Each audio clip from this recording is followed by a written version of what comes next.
में आप सभी लोगों का स्वागत है। आज एक बहुत ही महत्वपूर्ण विषय पर हम लोग चर्चा करने वाले हैं। आपने देखा होगा कि जिस प्रकार से चीन अपने प्रभाव को पश्चिमी एशिया में बढ़ा रहा है, उससे भारत सहित बहुत सारे देशों का विचलित होना स्वाभाविक है।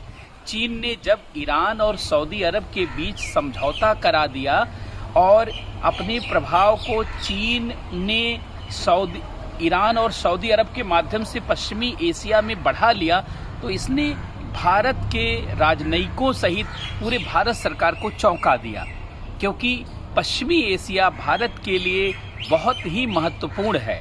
पश्चिमी एशिया न केवल हमारे लिए सुरक्षा की दृष्टि से महत्वपूर्ण है, बल्कि हमारे लिए ऊर्जा सुरक्षा और हमारे देश के बहुत सारे काम करने वाले लोग, लगभग 80 लाख लोग इस क्षेत्र में काम करते हैं, उनके हितों के नाते भी जरूरी है। और साथ ही साथ आगे चल करके पश्चिमी एशिया कोई संघर्ष का क्षेत्र ना बन जाए, इसको भी ध्यान में रखते हुए यहाँ पर भारत के प्रभाव को हमेशा बनाए रखने की आवश्यकता है।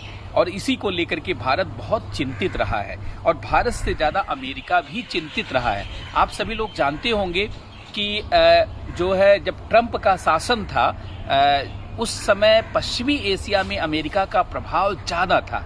अमेरिका ने पश्चिमी एशिया में अपने प्रभाव को बनाते हुए बहुत सारे समझौते कराने में अमेरिका सफल रहा, जिसमें आपने देखा होगा कि इजराइल और यूएई के बीच में समझौता करा करके और इजराइल और कई देशों के बीच समझौता करा करके अमेरिका ने एक अपने ही संबंधों और प्रभाव को बढ़ाया था, जिसमें अब्राहम एकॉर्ड आप जानते हैं, जिसके माध्यम से इजराइल और यूएई के बीच में समझौता हुआ था।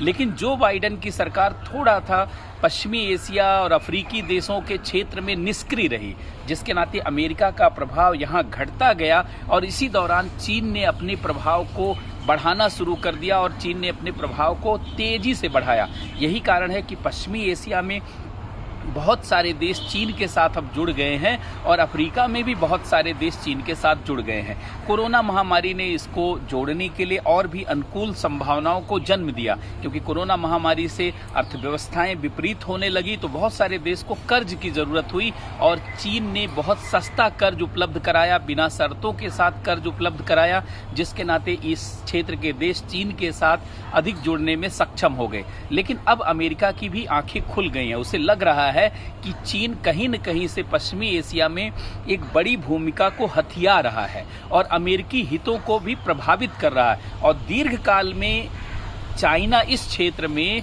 सामरिक रूप से बढ़त प्राप्त कर लेगा और अमेरिका सहित पश्चिमी देशों के हितों को बुरे ढंग से प्रभावित करेगा। इसलिए अब अमेरिका भी सक्रिय हो गया है। अभी 2 दिन पहले आपने अमेरिकी सुरक्षा सलाहकार का बयान सुना होगा। उन्होंने कहा कि अब जो चीज दुनिया में सबसे अधिक चर्चा में रहेगी वो रहेगी I2U2। और आज आप जानते हैं अजित डोभाल भी सऊदी अरब गए हुए हैं और एक बहुत महत्वपूर्ण आज जो है वार्ता होने वाली है। इस वार्ता का यह लक्ष्य है कि चीन के प्रभाव को पश्चिमी एशिया में दबाया जाए और भारत सहित अमेरिकी प्रभाव को इस क्षेत्र में बढ़ाया जाए।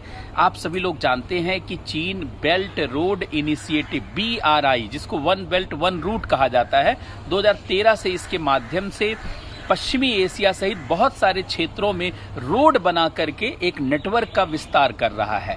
ये कह रहा है कि भाई इस रोड नेटवर्क से व्यापार करना आसान होगा, अर्थव्यवस्था में आर्थिक गतिविधियों को बढ़ाना आसान होगा। और यही BRI one belt one route के माध्यम से चीन अपने न केवल आर्थिक क्षमता का विस्तार कर रहा है, धीरे धीरे अपनी सामरिक क्षमता को बढ़ा रहा है।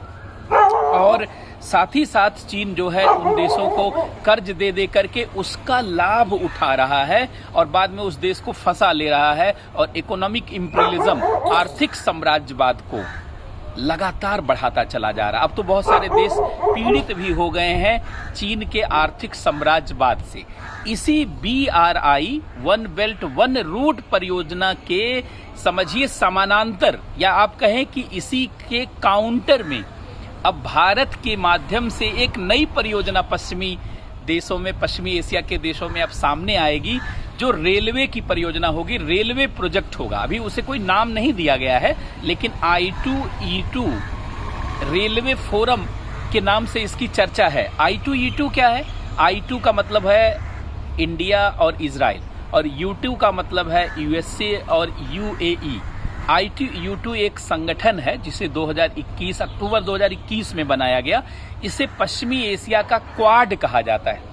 जिस प्रकार से क्वाड आप जानते होंगे एशिया प्रशांत के क्षेत्र में बनाया गया 2017 में, जापान, ऑस्ट्रेलिया, इंडिया और USA को मिला करके 4 देश क्वाड में हैं, और क्वाड चीन के प्रभुत्व को एशिया प्रशांत क्षेत्र में रोक रहा, मतलब हिंद महासागर और दक्षिणी पश्चिमी चीन सागर, पूर्वी चीन सागर, पीला सागर अर्थात प्रशांत क्षेत्र में चीन के प्रभुत्व को रोकने में क्वाड बड़ी भूमिका निभा रहा। उसी प्रकार से पश्चिमी एशिया में चीन के प्रभाव को रोकने में एक बड़ी भूमिका निभाने के लिए ही I2U2 जैसा संगठन बना है।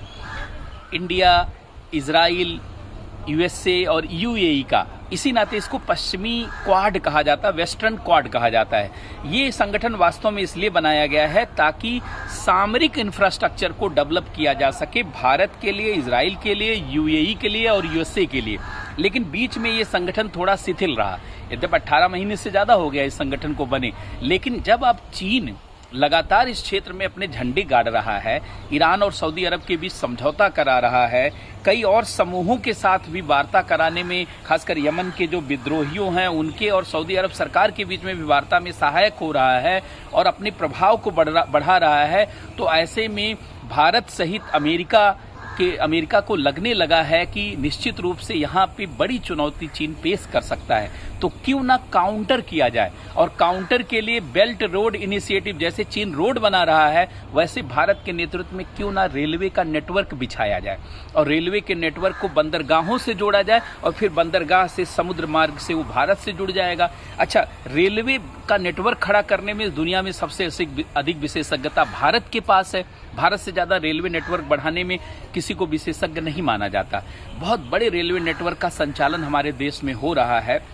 भारत ने श्रीलंका में भी रेलवे नेटवर्क का बहुत विस्तार किया है, इसलिए इजराइल भी चाहता है, USA भी चाहता है कि भारत के नेटवर्क पे, भारत के माध्यम से पूरे पश्चिमी एशिया में रेलवे का नेटवर्क बनाया जाए। अच्छा, रेलवे का नेटवर्क खड़ा करने में लागत भी कम आती है। रोड को आजकल खड़ा करने में लागत ज़्यादा आती है, रोड को खड़ा करने में जगह भी बहुत लगती है, रेलवे को खड़ा करने में जगह भी कम लगती है, रेलवे की लागत भी कम आती है, परिचालन भी कम होता, पर्यावरणीय प्रदूषण भी कम होता है, और साथ में देखा जाए तो सहूलियत ज़्यादा होती है जो रेलवे का इस्तेमाल। रेलवे से माल भाड़े की ढुलाई भी आसान रहती है, यात्री पैसेंजर को ले जाना आसान होता है। इसी नाते ये भारत सहित अमेरिका या इजराइल को ये लग रहा है कि पश्चिमी एशिया में देश इससे आकर्षित होंगे और चीन के बेल्ट रोड इनिशिएटिव अर्थात BRI प्रोजेक्ट के बजाय इस प्रोजेक्ट को चुनेंगे।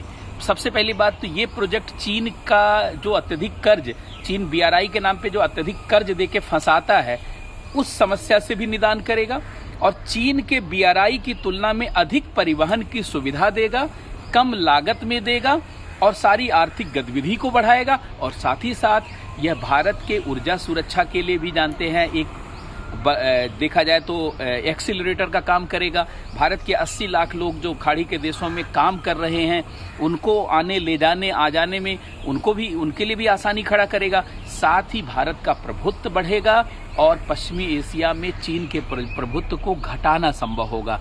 इसी के नाते अब I2U2 फोरम रेलवे नेटवर्क के विस्तार में लगा हुआ है और यह चर्चा पूरी दुनिया में है। कहा जा रहा है कि इस समय सबसे अधिक चर्चा जो है वो I2U2 संगठन का है। तो सभी विद्यार्थी जो तैयारी कर रहे हैं, चाहे वो सिविल सेवा की तैयारी कर रहे हो, UPSC की या स्टेट सिविल सर्विसेज की तैयारी कर रहे हैं, वो I2U2 संगठन को ध्यान में रखेंगे और भारत के नेतृत्व में जो रेलवे नेटवर्क के विस्तार के लिए यहाँ प्रयास किया जा रहा है उसके लिए भी अपना ध्यान रखेंगे और इसको ध्यान में रख करके इस विषय को क्लियर रखेंगे ताकि एग्जाम में उन्हें बढ़त मिल सके। तो आज की संवाद श्रृंखला में इतना ही। पुनः कल मिलेंगे हम लोग नए विषय के साथ और वार्ता करेंगे किसी अगले महत्वपूर्ण मुद्दे पर जो एग्जाम के लिए महत्वपूर्ण होगा। बहुत बहुत धन्यवाद सबको, बहुत बहुत नमस्कार।